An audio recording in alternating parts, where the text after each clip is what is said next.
better off elsewhere tonight.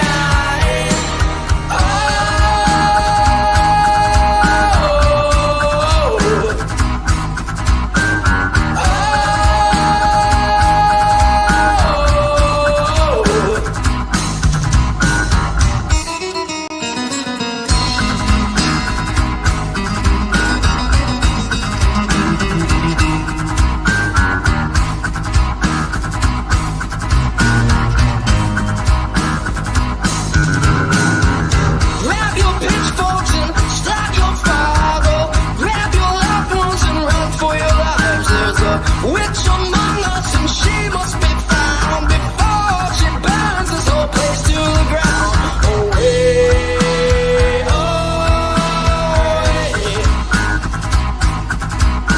Away, just stay out of the woods, 'cause she's up to no good unless you're prepared for a fight. 'Cause the witch has the power and it is witching hours, so you're better off elsewhere tonight.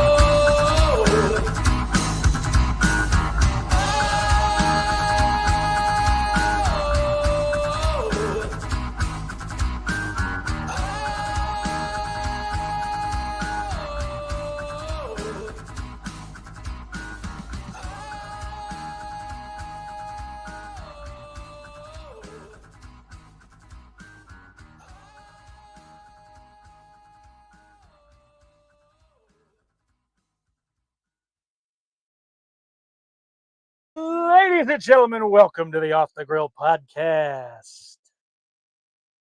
Good to be here. Monday, March 10th, 2025. 2 weeks in a row. Let's go, baby. Let's see who's out here in the chat tonight. Oh, Gypsy Warrior. Greetings, one and all. Oh, jumping Johnny J. Love that intro music. Whoever wrote it really fucking got something right. More than one thing, but, I think that one in particular, personally. Billy Bean back in the house. Good to see you back with us live, Billy. Sorry to hear about your furnace. I hope you got it up and running.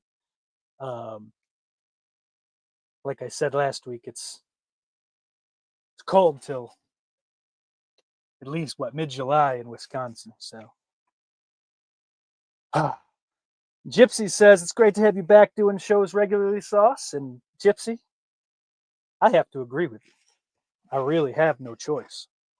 I'm excited about it. I thought about it this weekend. Monday night, I got a podcast, baby. So that's good. I am very happy. I'm excited. Brian Trash. Howdy Steak, back to Mondays.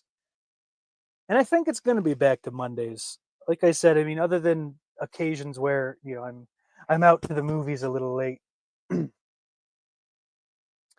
Let's make sure the words are working. Marvelous, marvelous, marvelous. Marvelous, marvelous, marvelous. There we go. Isn't that something? Oh, back to Mondays. I'll be on Mondays unless there's fancy movies to see. Okay, you guys can hear me. Still nervous about this fucking stupid microphone, so I panic. Oh,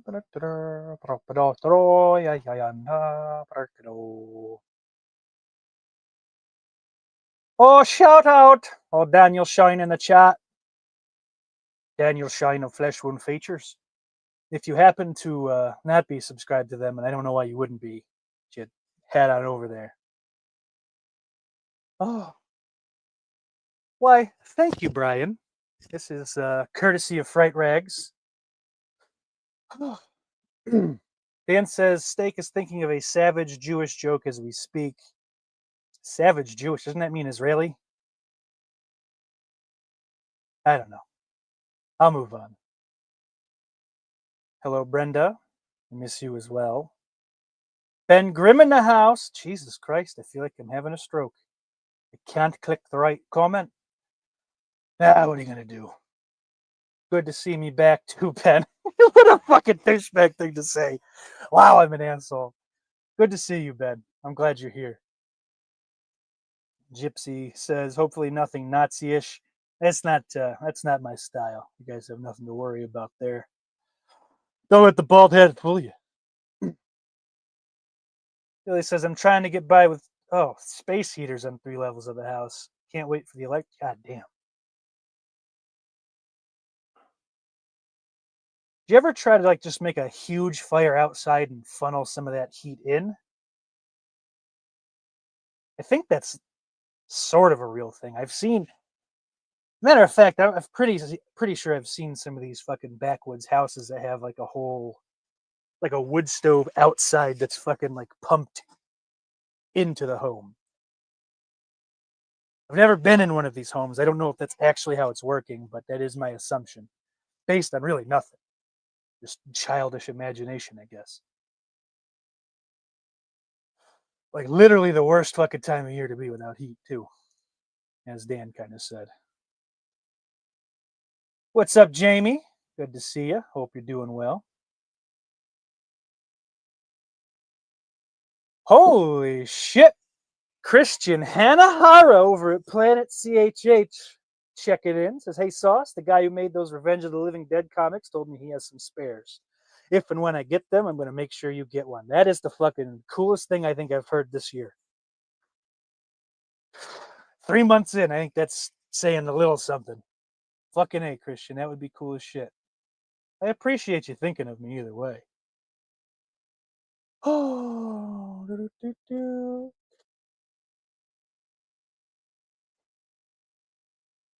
Dan says it's the Roman salute tramp stamp that gives steak away. God damn it. You're not supposed to. You're the only fucking guy that's seen that, Dan. Have some decorum. God damn it. Not everything's for everybody. And that's a problem with these people nowadays. Whole generation. Dan's older than I am. Oh, Jamie, hope you're doing well.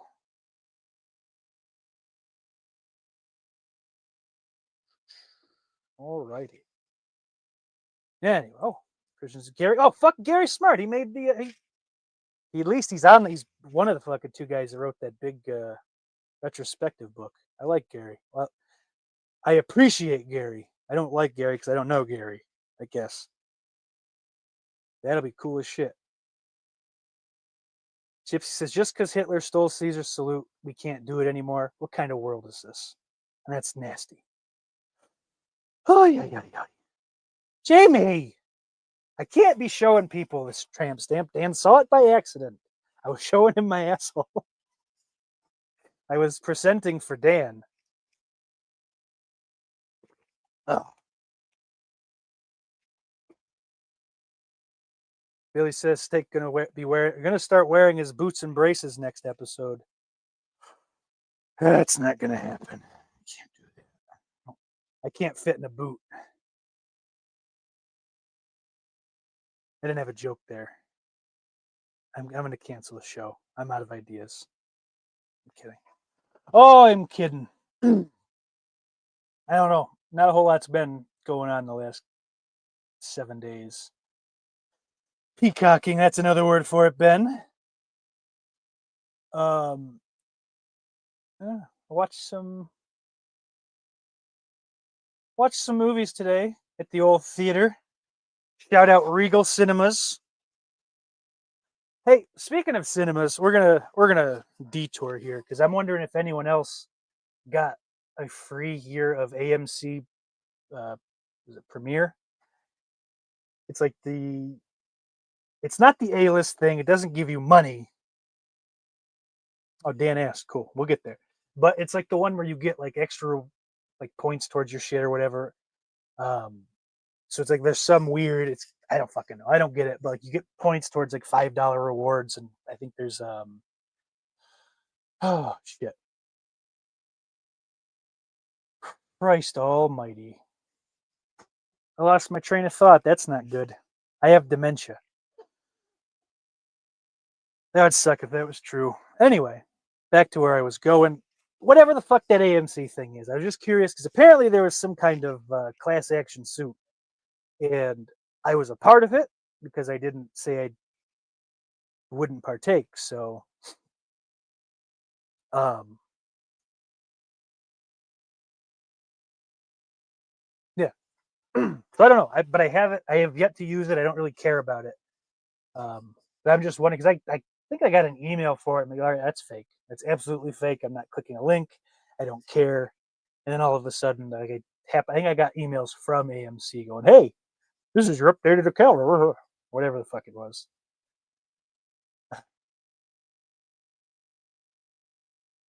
I don't know. I haven't. I don't even think I've used that email account to buy tickets in like since I lived in Jersey. I think that's how I scammed them out of a fucking free month of or a discounted month or some shit of AMC A-list. I don't know, but just weird. Anyway, but to get back to Dan's question, if I've made it to any movies this week, I just got back from 3. I saw Riff Raff again just because I needed to. There was like almost a 2-hour chunk of time between the 2 new movies I wanted to see, so I had to do something. I didn't want to sit in my car for 2 fucking hours. That's a little bit excessive. Like I can do like 45 to an hour is not too bad sitting around, like, I don't feel the need to do much more than that. So Riff Raff was fun. Honestly, I think I liked it better the second time. It's just a really fucking well written movie. Everything kind of makes sense. There's like a sort of twist reveal 80-90% of the way through the movie that you kind of see coming, but like it's set up. That's not always like a bad thing. Like sometimes that's good writing. Is like we're gonna show you something here for you to like fucking get smacked in the face by, you know, 80 minutes from now. And that's kind of what this was.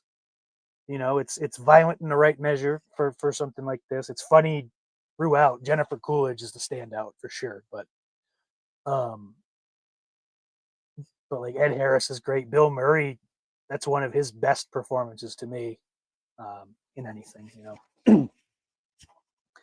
because he's not quite just being Bill Murray, which I think can sometimes be the thing, that he can be criticized for in the last 15, 20 years. But there's a little extra work. He's got a whole accent thing going on, just fun. It adds comedy to the things he says. It's kind of that weird New York, Boston, Brooklyn kind of thing. Boston, like just that weird. It's not really one or the other. It's kind of all of them. But yeah, I know I talked about that a little last week. This week, new movies. I figured I have to get out. Got to see Queen of the Ring because it's probably not going to make it to next Monday. So, and other than it being a little long, which is probably just really par for the course for a biopic, there's nothing that I would point to specifically that I would take out. Especially because I'm not terribly familiar with Mildred Burke's story.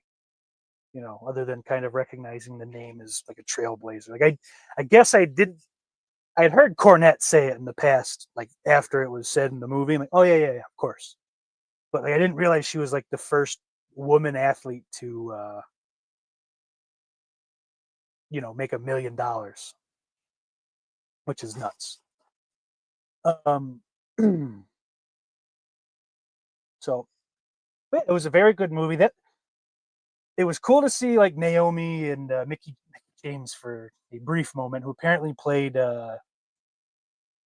Fabulous Moolah, which I feel like it wasn't mentioned that that's who that was. It's just that she's in the cast over, or she's in the cast list as Fabulous Moolah. So I kind of assumed going in that there'd be more there than there was. I don't know. What else? Oh, Tony Storm, Camille. Like, it's cool to see those chicks, those fucking female wrestlers, actually get some shine, get some spotlight in the movie. You know, give some shine to where the business is now. That was cool. Naomi is a terrible actress, though. Like, she's very wooden. Like, she's a wrestler. She doesn't need to be a great actress, but you kind of saw it on SmackDown this week, and like, she's got one or two lines in this movie, and it sounded like the delivery was basically the fucking same.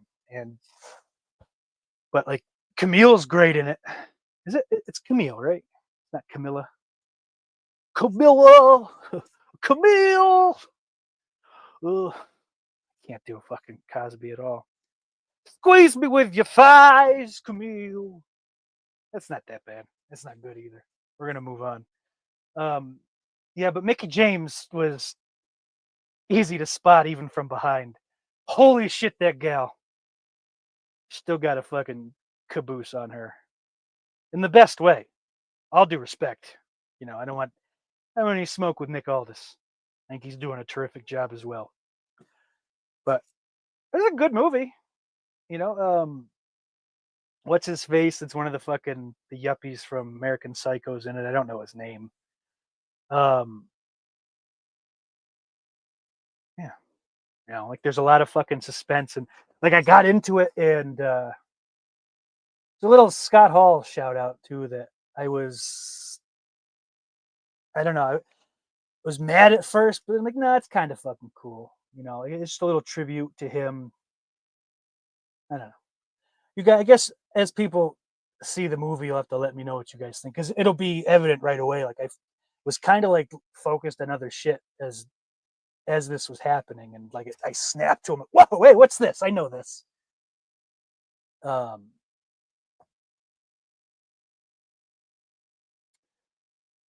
yeah, good movie. I would definitely. I think it's worth seeing. Honestly, it's a better wrestling biopic than the Von Erich one. What the fuck was that called now? The Iron Claw, right? That makes sense. Good title for a fucking Von Erich biopic, anyway. Is it biopic or biopic? What do we say? What's the word from the chat on that?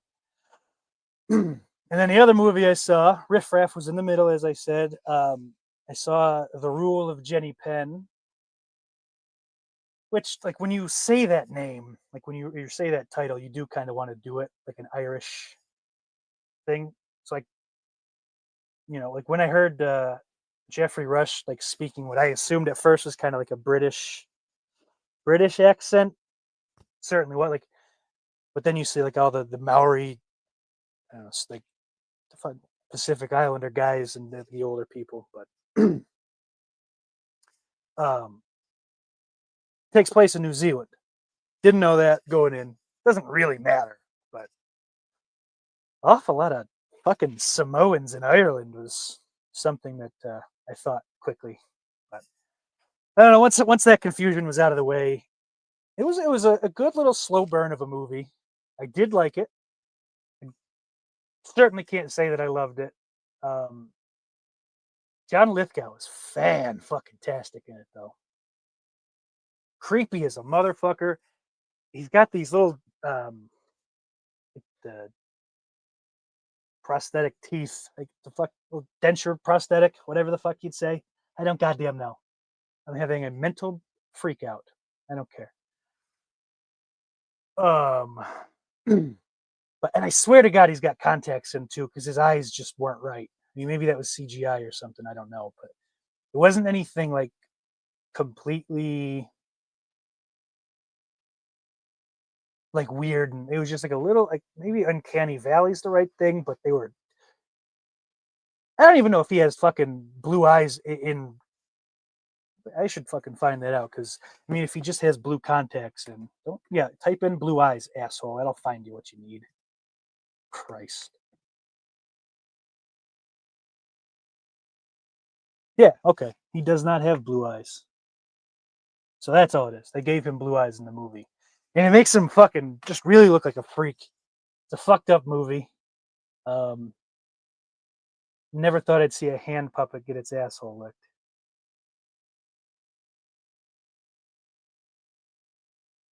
All right, guys, take care. That's all as far as like the new stuff goes. Where are we in the chat? I like it. I like to go on Mondays, get a little movie day in. Because the rest of the week I now have to Instacart because my old job's being a fucking faggot. But everyone that I've explained the situation to really thinks that they are not going to do well. But I've got 32 years of proof that sometimes when things shouldn't happen, they do anyway. So we'll see. I'm not fucking optimistic, and luckily I have some solid interviews lined up the next 2 weeks. So maybe we'll get out of it pretty quickly because I'm not a fan of Instacarting, by the way. Anyway, let's catch up with these comments here. Dan, it was in fact really good, talking about Riff Raff. Jennifer Coolidge, the OG MILF. It's a pretty good shot. I didn't really catch the first time of her fucking just right down her shirt. It's what I needed to see in that moment. It made me feel better. Nothing was wrong, but it made me feel better. You know, sometimes you need that. You need to go from good to great.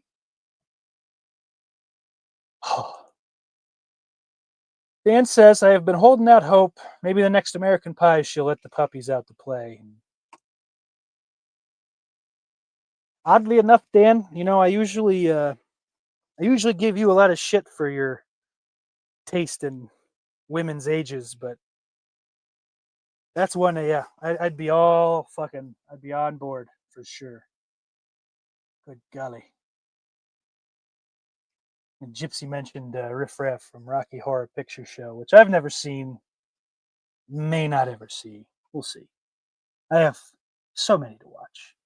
But Billy says, I've seen Rocky Horror in a theater where they all interact, but I was on acid and watched the crowd more than the movie. I feel like something like that's kind of what you should do. Like, that's something you absolutely just sit and watch the crowd. I don't know, at least in my opinion. Ben says, yeah, they said Queen is a one-week run. Fuck, I didn't know that. Didn't hear him say that. Glad I went and saw it. I could see that being a little less enjoyable sitting at home. At least for, I don't know, maybe not. It's kind of, you trade the big screen and the perfect surround sound for the comfort of your home. But yeah, maybe some people's homes aren't that comfortable.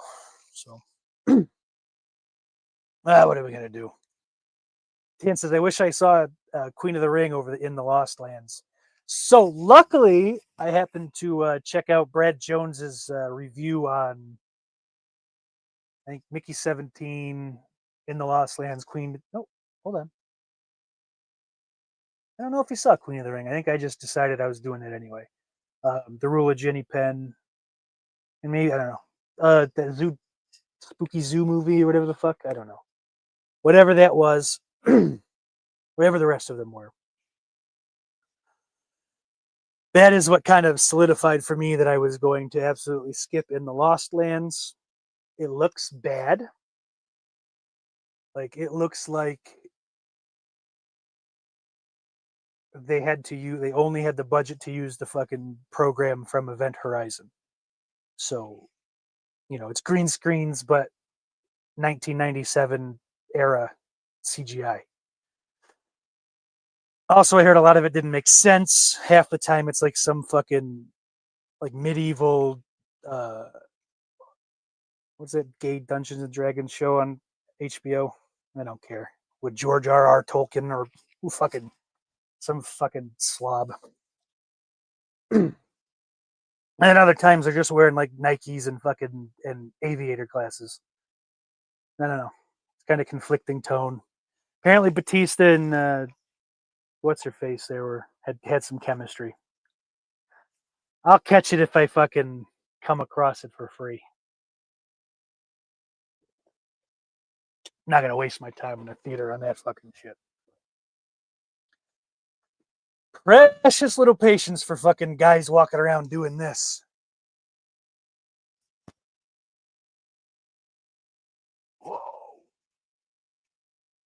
Ugh. Fuck me. It says that Fabulous Moolah biopic needs to happen.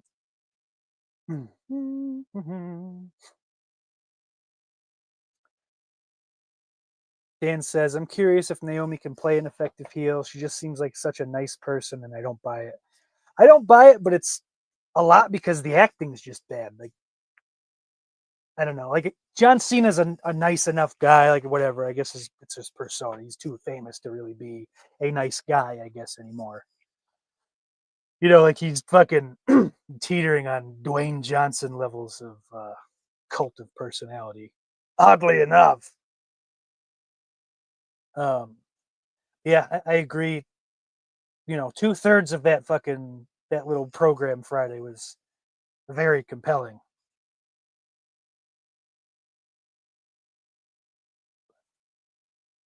Swee's in the house. What's up, Swee? Says he was going to check it out, but the closest showing was 4 hours from him. Definitely not worth driving 4 hours for. I will be perfectly honest about that. Fuck yeah, dude. Nikki's still got it. Dan says Camille did a couple appearances for XPW. I don't think she was used to the show your tits chant. Goddamn. Gypsy and Sweeze both saw Mickey 17, didn't care for it. Shit. Because that, if it's still in theaters, that's on the docket for next week.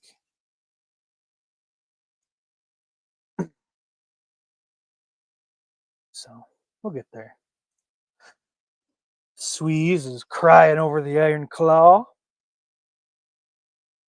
Yeah, like it wasn't a bad movie. I certainly didn't think it was any kind of award-winning thing. That front can't fucking act. Like, I don't know if like some of the point was like even fucking off screen that Kevin's got a fucking wooden face and personality, but yeah, I don't know. I didn't feel much. They quickly made both those fucking parents irredeemably fucking garbage. All the Von Erich kids were fucking stupid. I don't know. You know, there's that scene towards the end where Carrie fucking like appears on the stairs and he's watching TV and like and whatever. Like that was oh god. You know, that was at least I don't know. That was a while ago when I watched it, but it was like you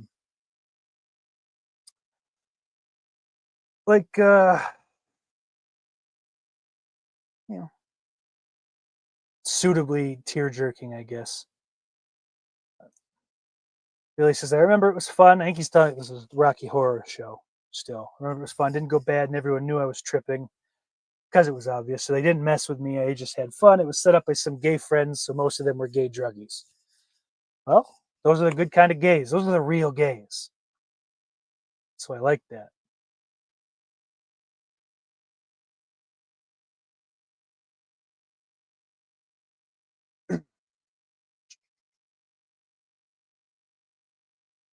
Gypsy asks, is it true the faggot of the opera is actually the pedo of the opera?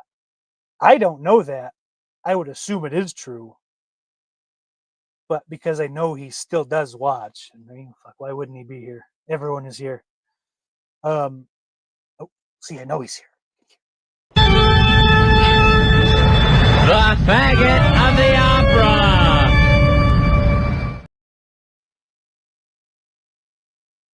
I knew I could hear him. But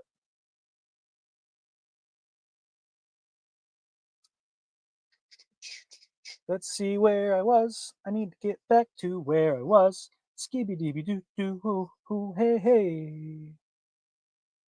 I remember that one. I remember. There we go. Dan says it's all true. Oh, if there are updates that I wasn't aware of, I'd like to know of them. I'd like to find out. Did he get caught by those fucking pedo hunters? Not as if there's one pair. There are too many, frankly. But holy fuck, if that happened, I need to see the video. I have to assume even after I fucking went off the plantation there, preservation. Which is it? I think one of those is racist and one is just insensitive. Off the reservation is what I'm going with. I think I still would have gotten that video. I like to think. I don't know. If there's tea, gentlemen, I need to know it. We need to be fucking sipping it. Speaking of this fucking guy, old Johnny Bombastic in the house. Good to see you, my brother. Didn't ask what my top choice for wrestling biopic would be. Oh, fuck it, dude. I genuinely can't think of any off the top of my head. Like, past the ones that we discussed. See, this is stupid because it's giving me oh my god, Google is fucking worthless anymore. Yeah, I don't know. I know those two, and Queen of the Ring is clearly better than the Iron Claw. Oh, I read the question wrong. I'm stupid. What would be my top choice for a wrestling biopic?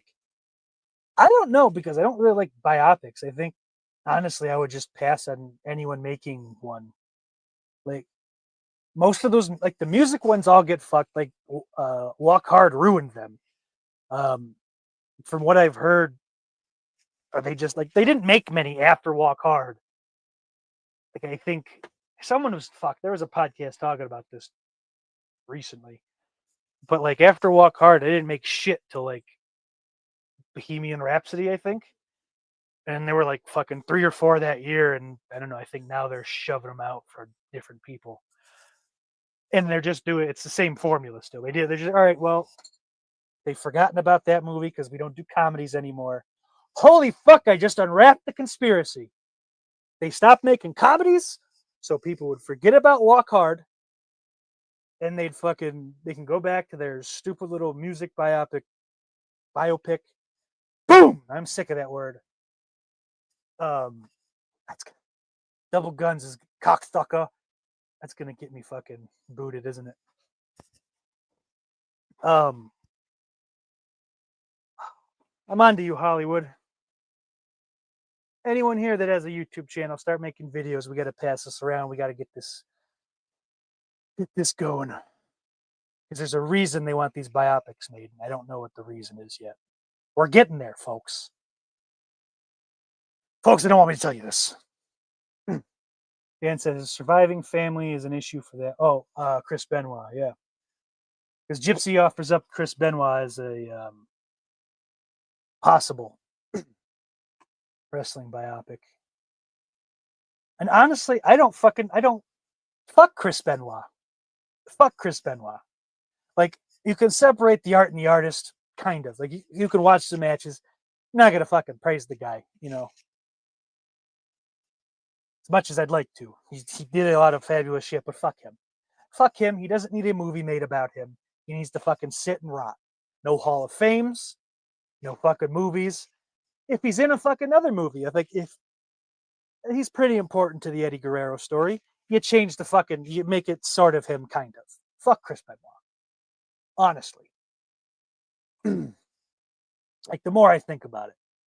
And honestly, past that fucking last 72 hours of his life, how much of that fucking movie is really interesting or anything like genuinely unheard of in the basics of fucking Queen of the Ring and the Iron Claw are kind of unique stories. Benoit's isn't. He wanted to be a wrestler. He went and trained to be a wrestler. Took him a long time to get to the top. Okay, great. You know, you can do all those beats and also still kind of piggyback on the Iron Claw with Eddie Guerrero. You could do Eddie Guerrero's biopic. Someone much more deserving than fucking Benoit. I mean, if we're going to be serious about it. Sorry, Gypsy, I'm not trying to shit on you. But am I wrong? You know, to quote a great man, tell me when I'm telling lies. I don't know. I think I let this slip last week. I'm just a fucking CM Punk fan. I've been one since 2006. Yeah, he's a fucking asshole. He's kind of a hand job. He's so fucking good, though. And like in the world of wrestling, is anything he's done that bad? George R.R. Martin. All right. Close enough. What's the difference, honestly? But Dan says they didn't. Mila looks annoyed in the movie, like she found out how big Batista's dick really was and it crushed her spirits. Oh, well, no shit. So I guess they didn't have chemistry, is what she's saying. Or what Dan is saying about her. Her. Gypsy says George R.R. Martin is never finishing Winds of Winter, is he? He saw the backlash to the ending of the show and freaked out. I don't have any skin in the game. I don't care. Like I said, fuck it. Like I enjoyed the Lord of the Rings movie. I know that's J.R.R. Tolkien. I was making a joke. Shh, pulled back the curtain for you. But like those movies were so well made. I think you'd be an asshole to like completely shit on them. But I can say that like that story and that fucking suit of armor, those clothes, I'm not big on dragons and broadswords, and magic spells. Sue me, guy. But yeah, so like I don't know, Game of Thrones. That's it. I couldn't think of it. Never really had a whole lot of interest for me.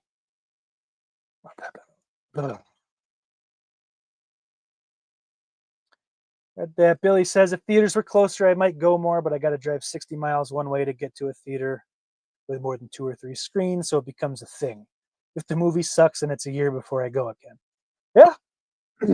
I mean, that's fair enough. I do drive 50 miles one way, but usually it's because the return trip is only half as long because I'm going to a different location.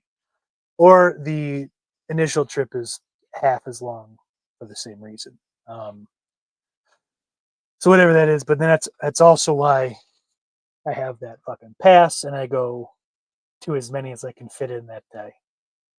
To really just fucking get my use out of it. And I've also found out that you can really, if you're there all day, you can get as many free refills on your shit as you want. Because, it'll be the same people for that switch from movie 1 to movie 2, but it will never be the same people from movie 2 to 3. Something to think about. And I have perused the subreddit for the Regal Unlimited. Apparently, a lot of times when they have like those unlimited sign up promo things, like I think now they're doing run for March, where you sign up and you get like the M&M cookie ice cream sandwich. Apparently, you can just fucking reach out and they'll be, well, why is it just new members? Where's my ice cream sandwich? I'd like my sandwich. And they'll fucking throw it on your little card for you. Yeah, Billy, that shit's gay. It's real gay. And like, I wouldn't have any problem like patronizing the local theater if the seats weren't just fucking awful. Because like, they use real butter. This isn't even the Little in Rochester. This is like a local. It's 10 minutes away. They use real butter. The fucking prices are reasonable. But and they very rarely have R-rated movies there. I think because it's local, family owned kind of. It's a small conglomerate owned, but whatever. I think they don't like taking the risk, because an R-rated movie does cut down on your potential audience. It's just the economics of the movies, unfortunately. It's something that's fucking pissed me off since I was like 10 or 11, though. I do know that. Like, and I was so shocked that they had Halloween 07 there because they don't do any other horror ever. Well, every now and again, like I know they had Nosferatu, but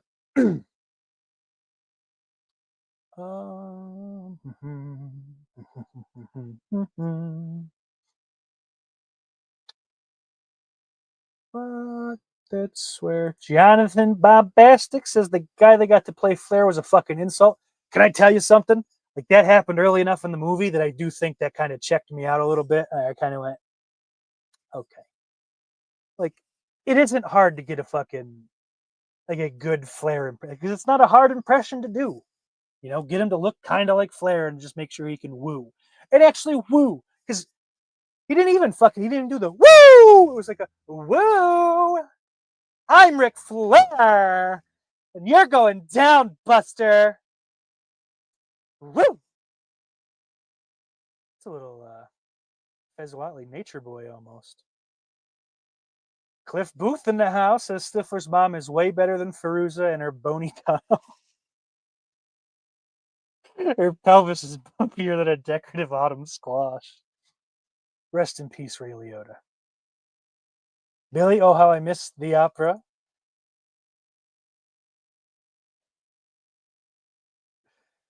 Dan says Feruza's going to drop those panties in her own baby girl type MILF thriller and quiet. Oh! Yes, it says off the plantation is what Django did. You know, I've actually fucking. It's one of the things that I did in my last days working my old job was watch Django Unchained finally. Good God, what a movie! Not my favorite. Like, I still don't think it. You know, it doesn't really hit with like Foxy Brown and Pulp Fiction, but it's fucking. Christ, it's right there. I don't know. It's in that fucking. It's in that weight class, I think. God. I don't know, Tarantino doesn't really miss for me. I wasn't sure if that would be the case. You know, I think there was enough people that I had heard and was in the orbit of that kind of would shit talk him. And I was fucking misogynist at his feet. And I don't know. I'm sure, yeah, to an extent that's true. But yeah, his movies just fucking, they just do it for me. And I'm also finding out a lot of the shit that inspires him does it for me too. I watched Black Caesar last week, I think. Last week or the week before, and that was just fucking nuts. I'd only seen Fred Williamson in From Dusk Till Dawn before then. Yeah. Let's get a little too movie week here. Oh, I didn't read this. Gypsy says, I don't know Al, but he strikes me as the kind of guy who likes to sit on pumpkin pies and cry while eating chips. That sounds good. Gypsy says Shannon Elizabeth is a goddess. I agree. Someone was fucking talking about her last week. And I was like, God, yeah. Might have to fucking break those American Pie movies out. I like all four of those main movies.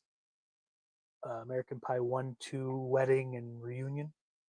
Are they actually making a fifth one, or is that more like fake shit on the internet? Because like a lot of those fake fucking like clickbait spam articles that would be ads on websites like back in the mid-aughts are now just full Twitter profiles. It's marvelous. It's really great. Elon's doing such marvelous work. Fucking stuff. There's not a motherfucker on this planet I hate more. And it really does kind of warm my heart to see that is kind of a bipartisan fucking thing. Whether you're fucking red, blue, purple, green, white, black, red, blue, green, pink, teal. This weird green on the ground here.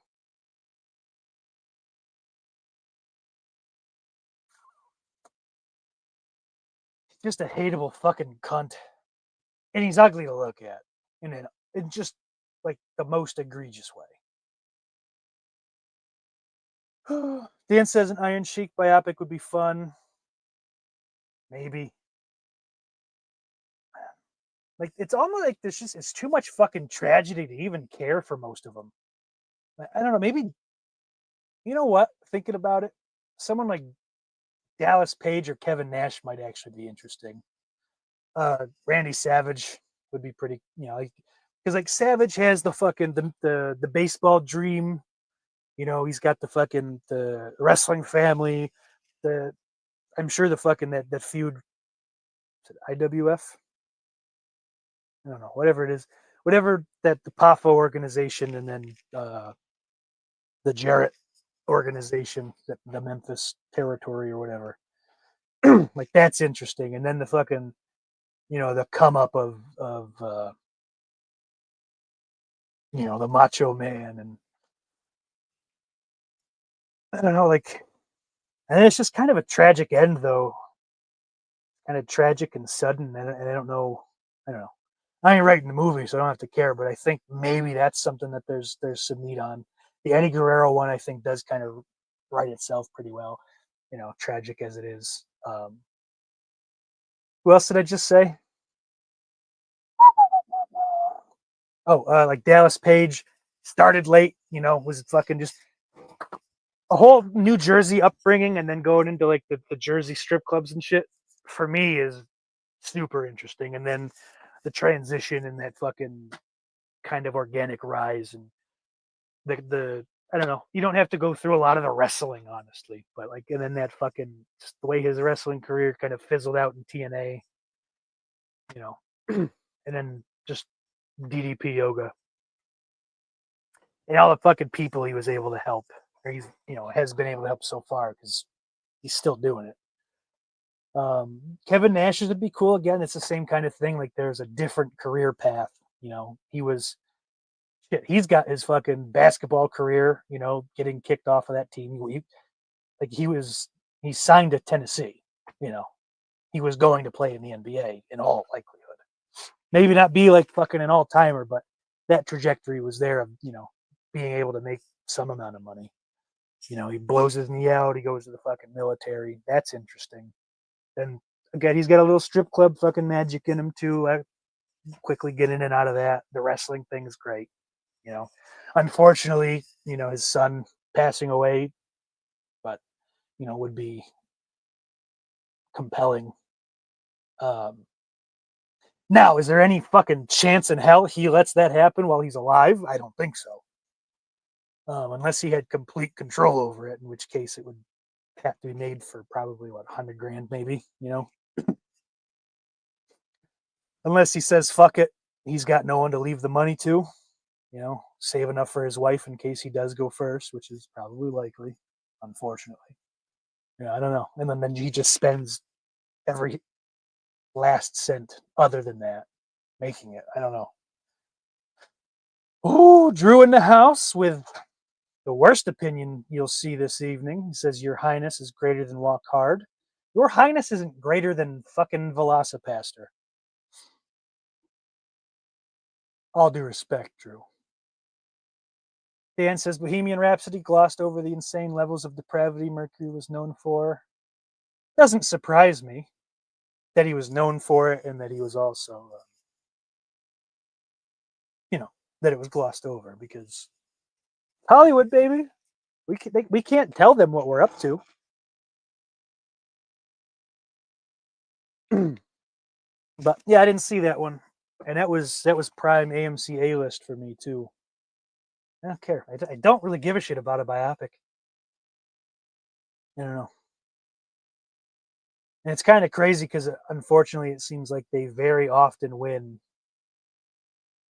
awards, or they're fucking nominated anyway. So there's a little bit of me, it feels kind of a compunction to sit and watch. But yeah, like Ray, Walk the Line, probably ain't going to happen for me. Back in Black, Kevin Nash has been yapping about lately about how much he liked it. I don't know.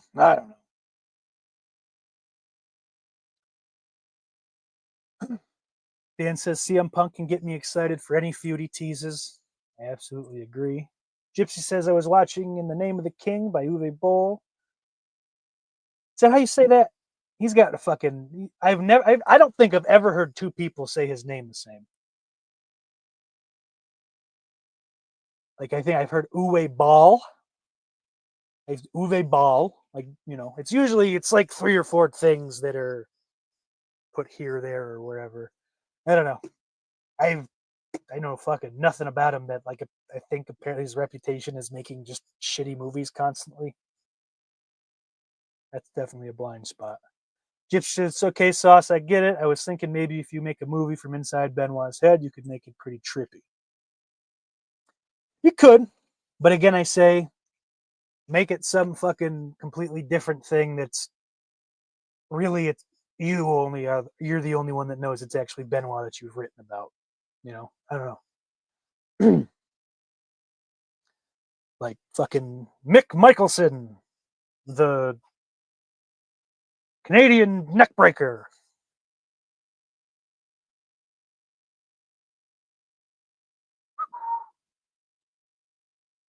little conflicting stories here. Gypsy says Lord of the Rings, the greatest trilogy ever, followed by Jonathan with fuck Lord of the Rings.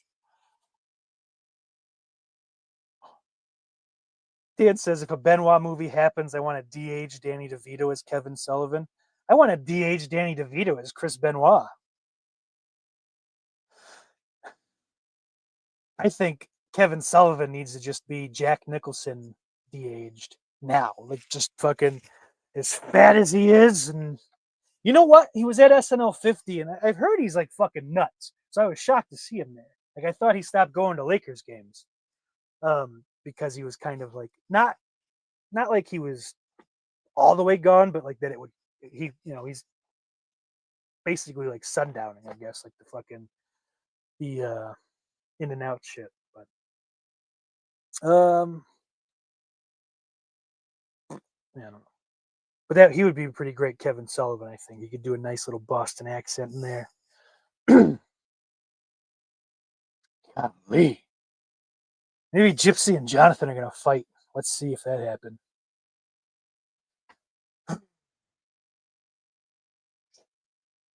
Billy says, hey, Gypsy, if you made the movie in Benoit's head, wouldn't it end on the floor? No, he hung himself. I forgot. That's funny. That is funny.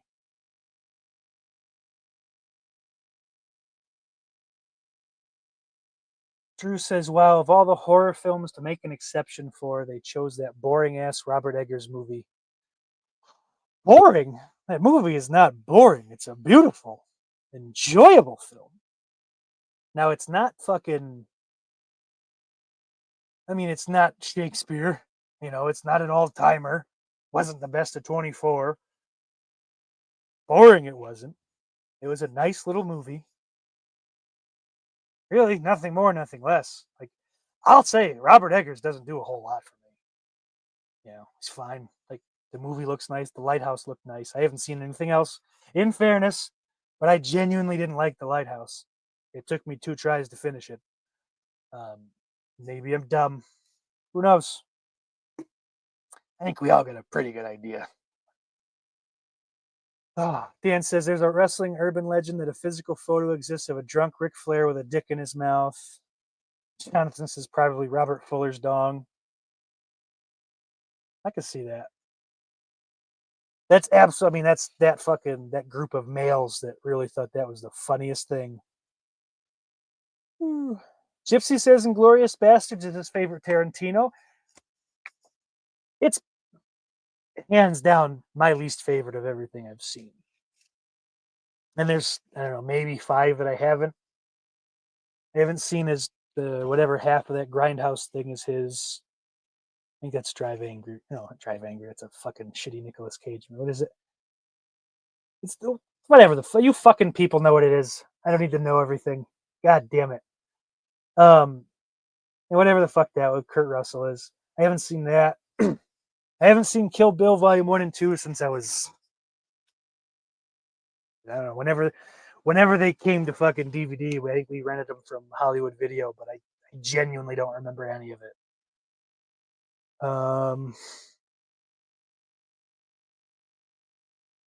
That might be the only 3, actually. It might just be 3. I don't know. I don't remember. I know that I like Hateful Eight more than most other people. So, I don't know. But also, I think I hear Inglourious Bastards picked a lot as a favorite. And I don't fucking... There's some cool things. Christoph Waltz is easily the best part of the movie.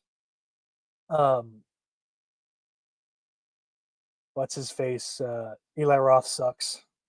You know, Thanksgiving's cool, but an actor he is not. Brad Pitt was kind of just there. I don't know. I don't know that I've seen a lot of Brad Pitt's shit to know if that's just who he is. He's just Brad Pitt. Like, yeah, maybe, because I don't know that I see a lot of difference between him and fucking Cliff Booth as it was. I think I'd say he's a different guy in 7. Maybe not. He's certainly a different guy in True Romance. But Top of my head, that's all I know I've seen. What are you gonna do?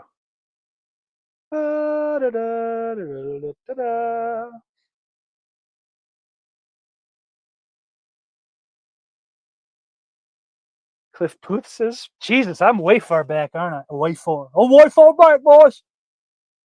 Bruiser drops her pants all the time, not on purpose.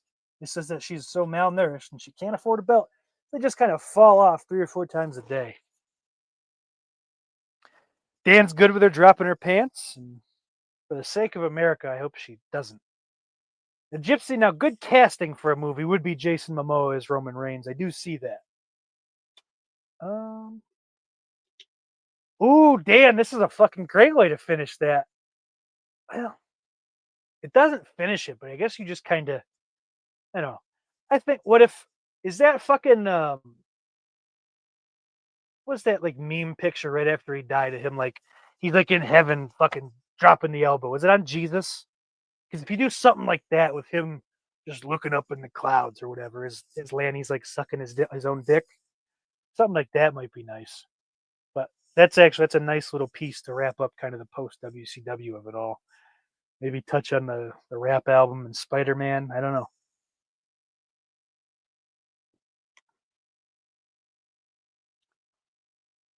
Oh, Ben Grimm suggests Paul Heyman. That could be a good one.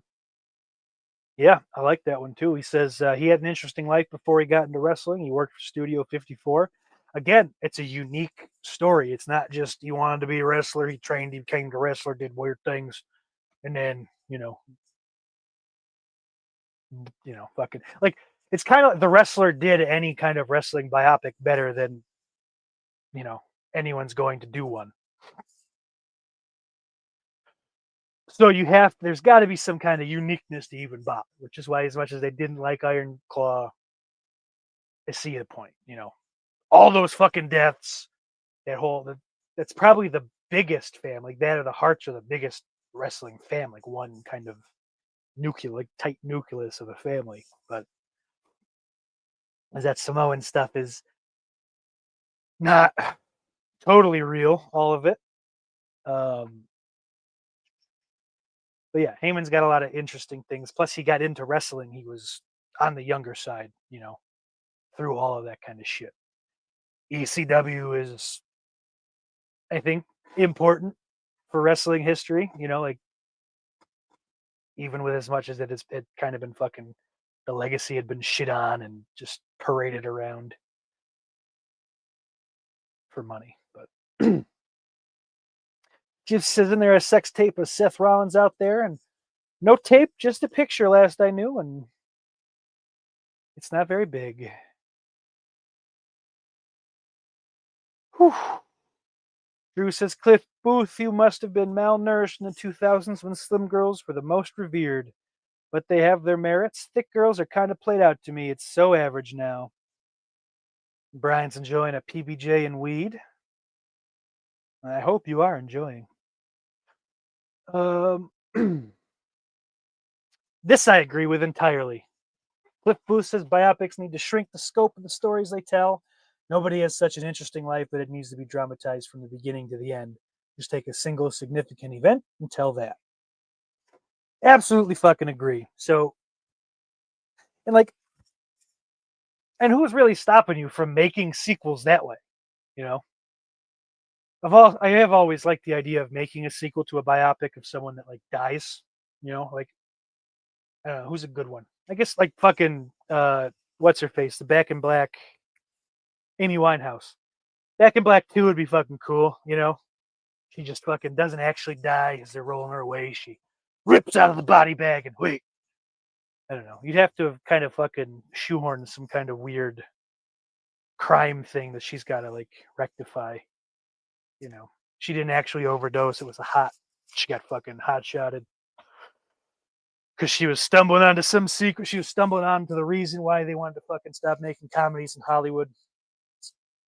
It's there. There's certainly connective tissue. We could make it happen. But I think a good actual example of something like this that we're going to see this year is that Marlon Brando thing that Billy Zane's doing that I'm fucking still kind of excited about. I think John Heater's in it, which pulls it back a little, but that is just about him buying that island in the South Pacific, that atoll. What the fuck is it?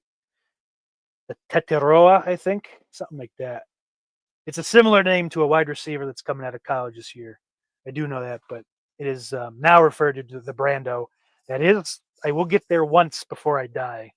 And then I also want someone to fucking sneak my body back. The whole body, just push it off into the water near it. I don't need it to go on the island.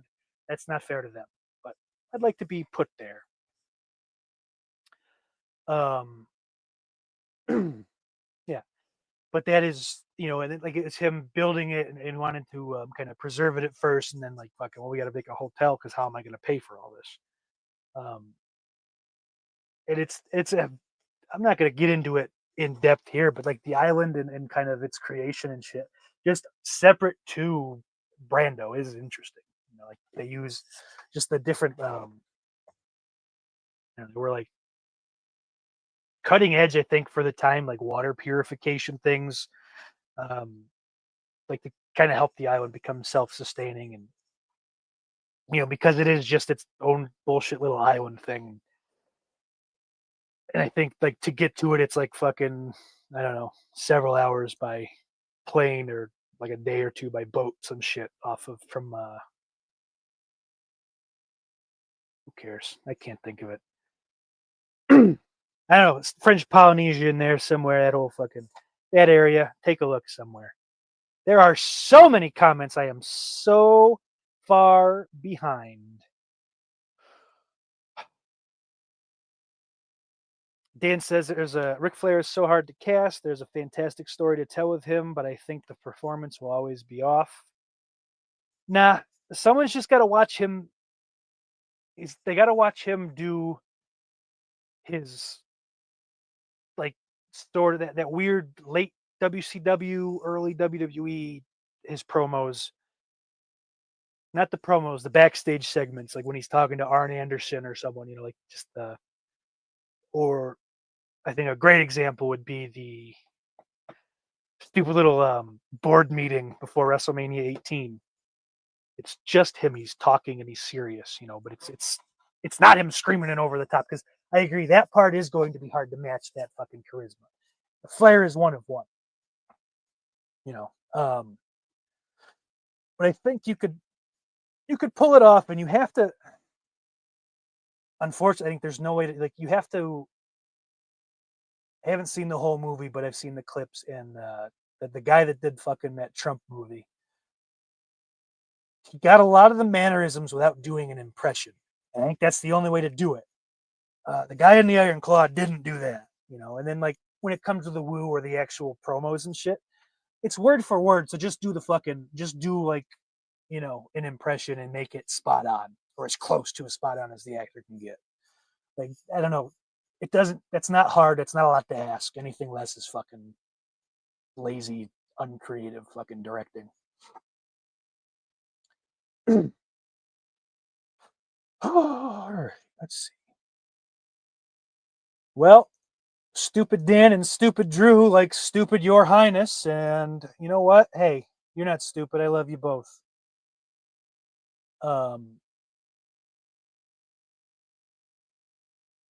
But every movie needs somebody, and you guys can be that movie's somebody.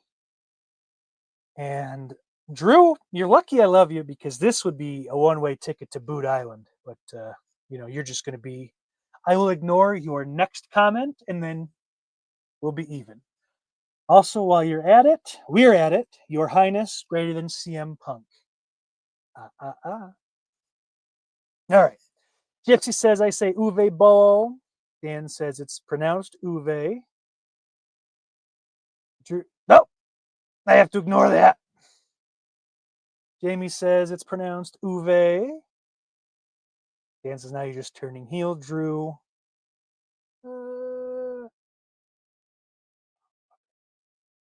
Uwe is making a movie with Army the Cannibal Hammer called The Dark Knight. No, they made that already, buddy. That was 2008, and that wasn't Uwe Pol Pot. Billy pronounces it Uwe Boll.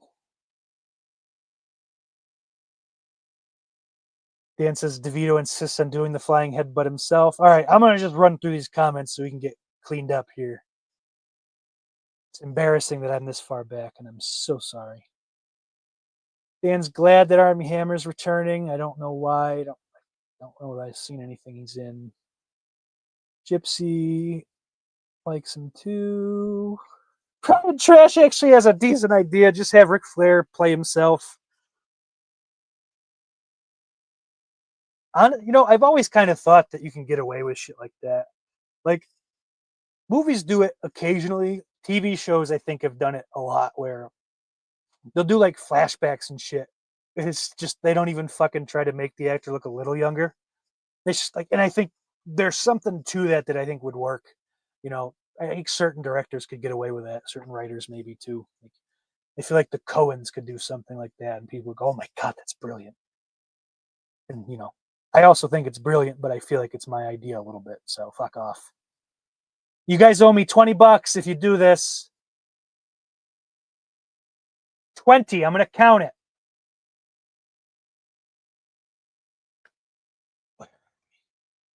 Drew says, I grew up liking Danny DeVito from Matilda and Batman Returns. Oh my God, Drew.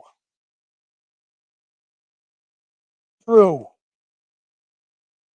But I lost all admiration for him from that Sunny and Philly show. What a supreme... I don't know. You're not watching the show the right way. You're just wrong. That show is funny, objectively. Jesus Christ.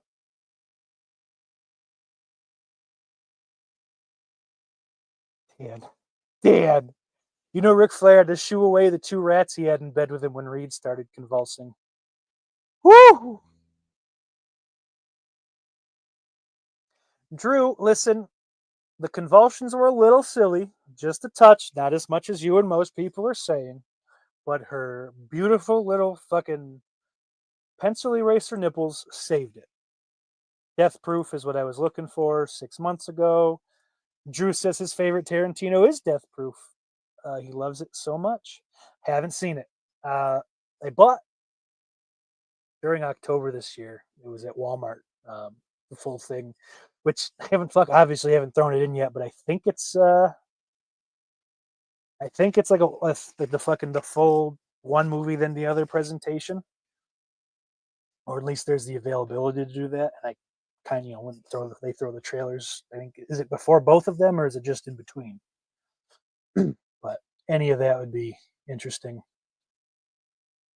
Brian Trash says Nosferatu's penis. Very good. Very good. Jamie also considers Death Proof her favorite. Gypsy didn't like the ending. Oh, it's interesting though. I don't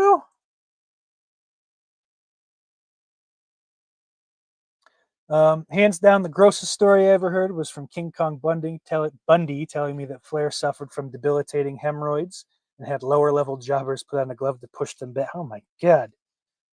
So that's how you get rid of them. Nothing. Shh. Jesus Christ. Billy says Death Proof was Q jerking off on screen. Well, I don't know. We'll see. What makes you say that, though, Billy? I am curious. Oh, okay. Is it the feet? You just put a lot of feet on screen? That's kind of gross.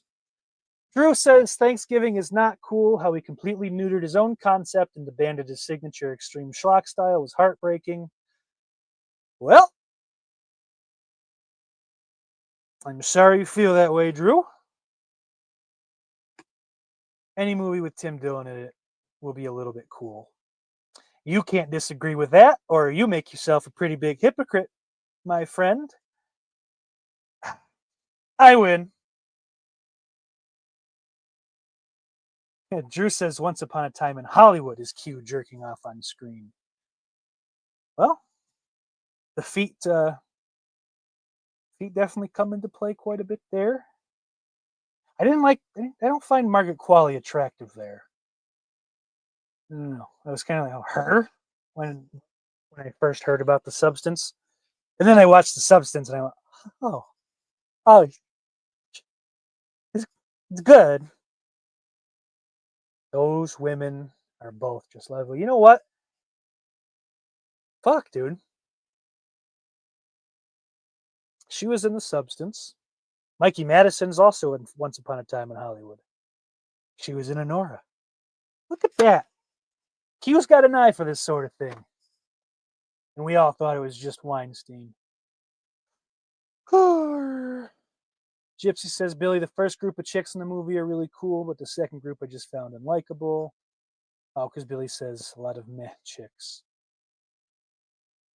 Ben says Margaret Qualley was the car flip girl. That's right.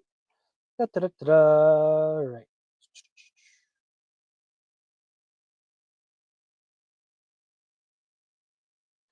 Drew says, LOL, Back in Black, known for her hit singles, Hell's Bells and Shoot the Thrill. What if the second movie is fucking her ripping out of the body bag, like I said, and then taking a flight to Australia? I imagine he's buried, right? Does a little digging of her own, you know? Of her own. Who else is digging? Stupid. Christ.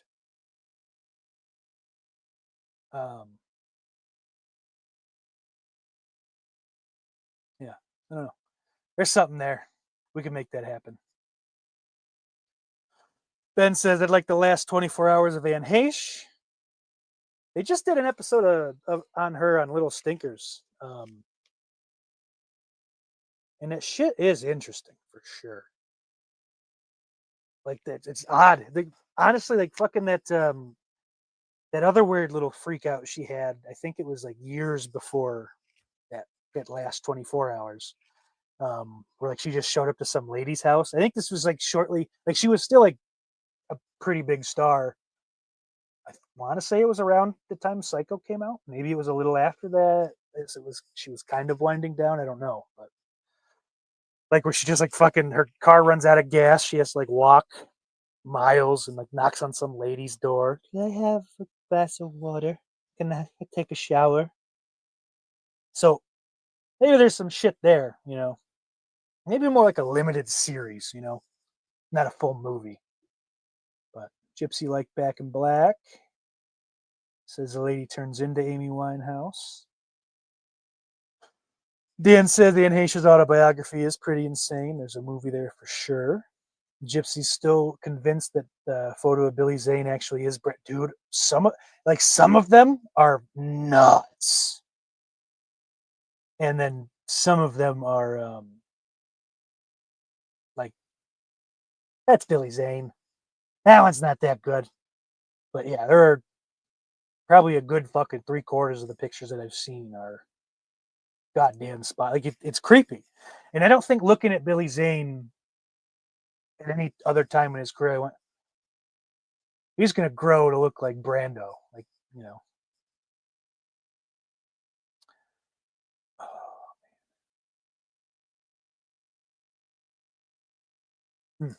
Sebastian Stan was the guy that played Trump.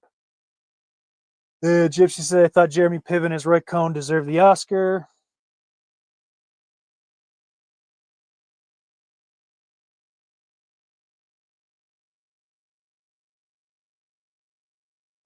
Billy says the whole movie pissed him off. Gypsy liked Kurt Russell as stuntman Mike. Billy said it was fine. He did fine until the end, and he was crying. And I don't know. I'm gonna try to just. There we go, Drew. I won't hate on her racer nip sauce. I'm with you. Thank you. Gypsy wants to know how a vampire cock actually works. Well, that's actually part of the reason that they need to feed on blood, because they pull more blood into their body, and you know, as it goes, it hits the right spots at the right time. That's why there's so much sex kind of involved in all vampire lore. The blood that they take, and you're being fucked with your own blood. Actually, it's kind of erotic in its own way. Dan says he'd give her a mustache ride any day. I heard you're more interested in giving Count Orlok a fucking mustache ride. Cliff says Lily Rose's nips are really are top tier. They could hold a thimble quite securely. Ah, boy. This is really devolving, fellas. Dan says they should have flipped the script and have the Count die via garlic-laced vagina. Not bad, man. Not a bad idea. Where are we going here? Ben says I heard a podcast where they read the original description of Dracula's dong, and it was like a corkscrew, apparently. I think I've read something about that other places, too. And it does make sense, because, you know, he's not, like, fully human, and, you know, the different animal forms he can take. It all kind of fucking makes sense to me. I don't really think it would be that weird if they did go that way, but hey.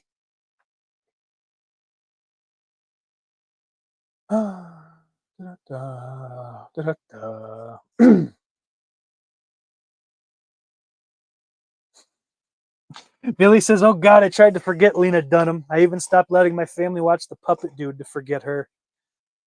Shit, that's a good way to do it. See, I heard that story about how she put fucking rocks in her sister's vagina. Was it her or Amy Schumer? Shit, I don't remember now. What's the difference? Is there one? Maybe not. Let's say they both did it. They did it to each other's sisters. I don't know. So I'll never fully be able to get rid of either one, I don't think.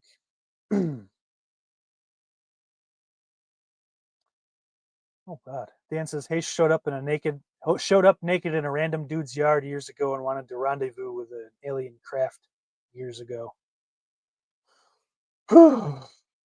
That's what an odd gal. Lena Dunham did it. It was Lena. That's right. I was right. Yeah, I'll never forget that fucking lunatic. Fat fucking Nepo baby loser. No talent. Girls fucking sucks. Shut up. Oh, that's right. So Lena Dunham is the rocks. The rocks in the sister's vagina. Amy Schumer was I raped a cabbie. LOL. Aren't I cool? And they are both fucking rightfully not doing anything. Unfortunately, it's because they were given so much money all at once, they don't really have to. But as long as I don't have to really see them, I know Schumer just shat something out. But it ain't getting the fucking traction that it did 10 years ago, so I can deal with it. Ah, shit the bed.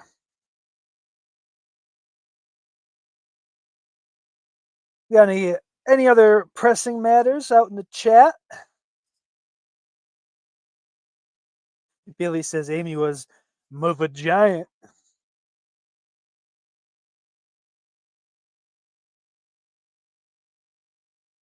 Sorry, this is very unprofessional. Gypsy says Schumer was exposed as a joke thief. She was. Well, not only did Gypsy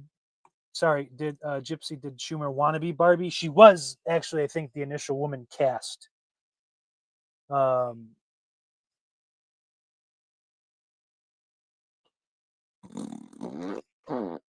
forgot, but I think that was before she got big. Which I think would have been around the time that Goldie Hawn movie came out that she did. What was it? Pig roast? Something like that. I don't fucking know. Dan says Amy Schumer and Lena Dunham look like they smell of stale cheese.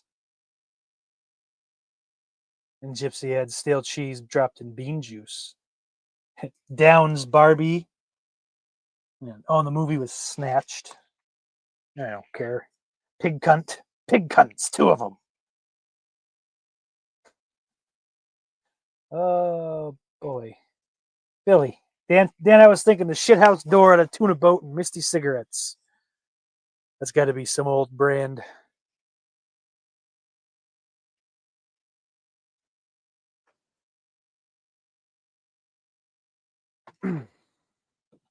And Gypsy says Billy wins, and I say I don't feel like arguing. Oh boy, I'm trying to get you guys something fun that I want to fucking. That ain't gonna work. Not this week, anyway. But starting this week, there's gonna be kind of an ending segment that we do. Nothing crazy, nothing nothing hard to, nothing long, I guess is what I'm trying to say. Just, I think going forward, there will be now a movie of the week. Just something I'm either thinking about or something I've watched recently that I think you guys should watch. I'm going to do my best most times to make sure that it's something that is streaming in a lot of places. Just because, like, if I'm fucking suggesting something that you can only find, on fucking the dark web, not that it belongs there, but there's just no digital footprint of it anywhere. Shut up. Just shut up. You know what? I know the one that it's going to be this week, and I know where it's available. I'll have a link below sometime after we finish up here. And then we're also, well, let's just get through it. Movie of the week, baby. Chinese Coffee, directed by a guy and starring Al Pacino and Mr. Lenny Briscoe himself. Lenny Briscoe, Jerry Orbach, of course. It's a solid little movie based on a fucking, like a one act, I think, play. It's a tight little play. There's like 5 or 6 people in the entire cast. It's a very talky picture. Not a whole bunch happens. It's acting. Like, obviously it's something based on a play. Not tonally, but like just for scope, think like 12 Angry Men. That's another thing that started as a fucking stage play. So that's your movie. Watch it or don't. Let me know in the comments how you feel, if you liked it. It is on YouTube, Gypsy, because that is where I watched it.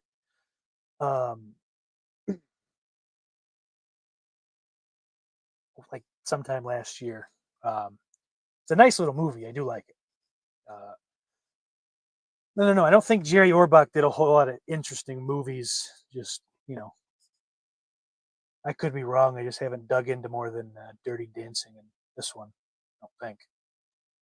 Dirty Dancing's fucking quietly kind of a banger, too. Oh. Billy says Misty were the ones every 80s wine aunt smoked, like my mom. Gotcha.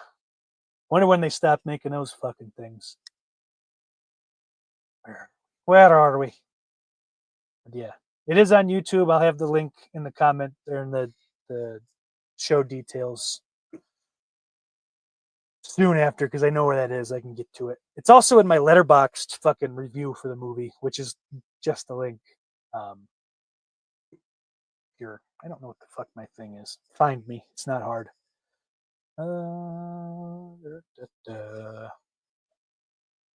S'mores Indoors. Corey from S'mores Indoors says, "Have you ever considered shaving your beard to look more like Lorne?"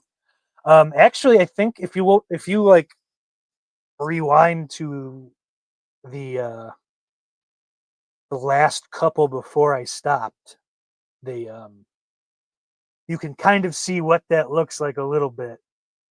Although I think I look less like Lorne without the beard than I do with.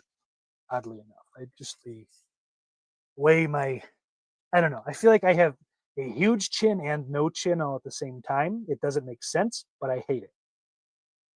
So there we are.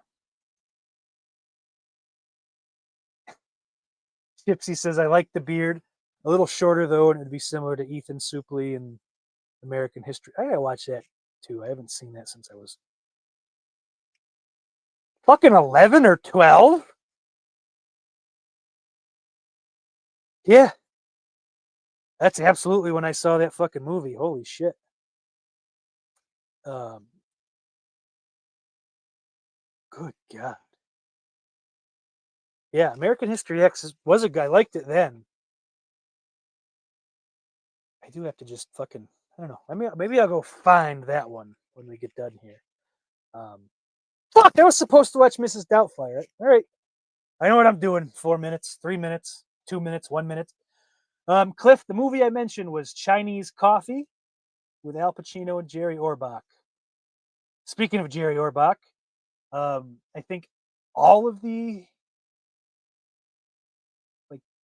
original run of Law and Order is on Hulu now, and I've been digging into that. But this is pre-Orbach where I'm at now. We're George Zunza and Chris Noth as the detectives. Michael Moriarty, one of my favorite guys. odd individual, kind of crazy, like Randy Quaid a little bit. He's just fucking living in Canada, the Canadian wilderness.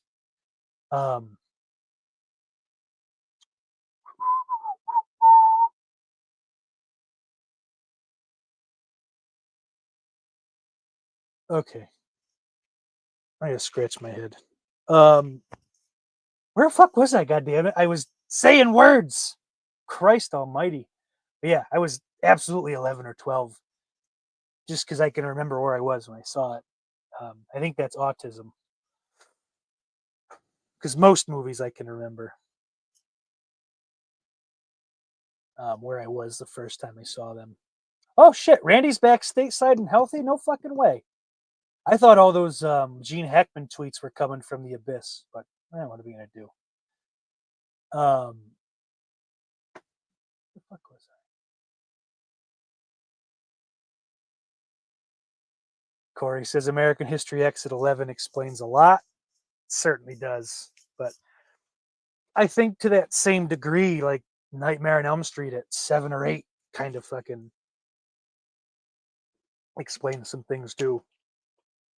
Young parents that didn't really want to fucking cater to having a child that was a little more I don't know, intuitive. Like I learned how to operate the fucking VCR and TV after I filled it with shit. After I filled the VCR with like sandwiches and like little Power Ranger trading cards and little like they were like the little power coins that went in the morpher. A couple of those went in there. I recall hearing about. I vaguely remember being in trouble for it. But yeah, so I don't know, just catching Fox reruns of Tales from the Crypt. Not really enjoying it too much because those aren't really for kids. Like they're not spooky. They're like compelling TV, but I don't know. Like because I would remember I'd watch with my grandfather. I'd watch the opening because it would freak me out, and I'd cover my fucking face with an Afghan blanket, not a person. For when he fucking jumps out of the coffin, because I couldn't handle it. Or unfiltered. I don't know. The show didn't actually catch me till years after the fact. But I am tired. I feel like my voice is going. You guys are tired. I can tell. Thank you all, one and all, for being here. What am I doing? Jesus Christ, I am tired.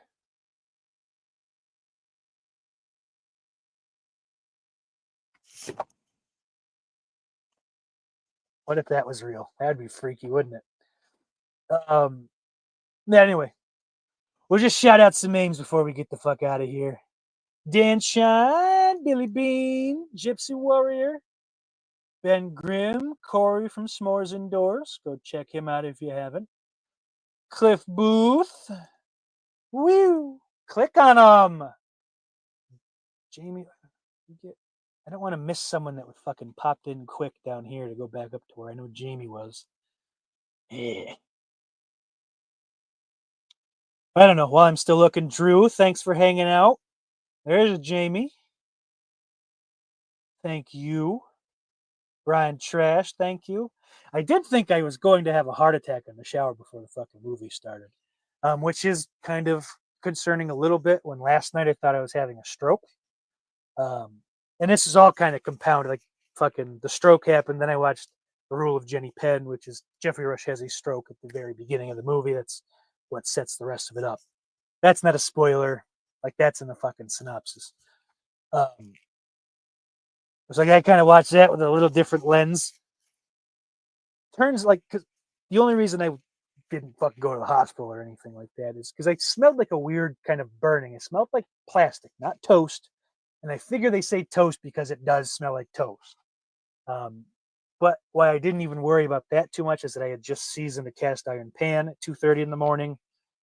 They just washed it. You don't want them to rust. It's fucking terrible. You have to season them all over again. It's a fucking pain in the ass. I can't do it, so she has to, and I don't want that to happen. And then her very, very old dishwasher was also started. And, you know, those old ones, if anything touches that like heating element in the bottom, it just fucking like goes up. Well, it doesn't go up, it just fucking melts into nothing immediately.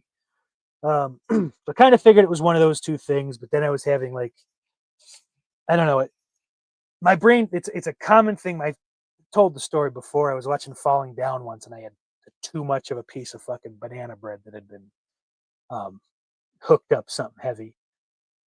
Then, like, instead of like calling the cops, I went, well, just keep your hands out of your pants, pull your boxers down nice. You don't want a ball hanging. But like, it'll fucking like, I'll get like an arm tightness, but really all it is me being so anxious about it that I'm squeezing my fucking arm.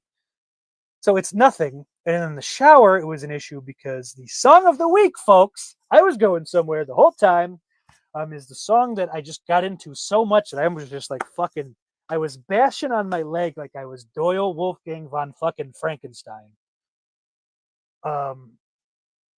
To the point with the hot water and everything and just the fucking movement, and I'm singing and like just fucking going nuts, having a time. I was into it. I was feeling it. That I got lightheaded and had to just kind of like sit down in the shower for a minute, chill out, bring that water down to a nice fucking cool temperature. I'm fine now. No issues. I can grasp, I can hold. Oh, speaking of, with the stroke nervousness of last night, I had like 19 different things in my hands and I dropped just Nosferatu penis on the fucking screen. That's good. I dropped a bottle of water and it was loud and annoying. I'm like, oh God, I'm dropping shit. And I think that was the big thing that went, oh, you're gonna die. Still, my instinct was crawl into bed. Just make sure you get into the bed, and then who cares? Which she'd be so pissed. She's dealt with so much fucking death in the last 5 years. Oh boy. But I don't know. Where are we going?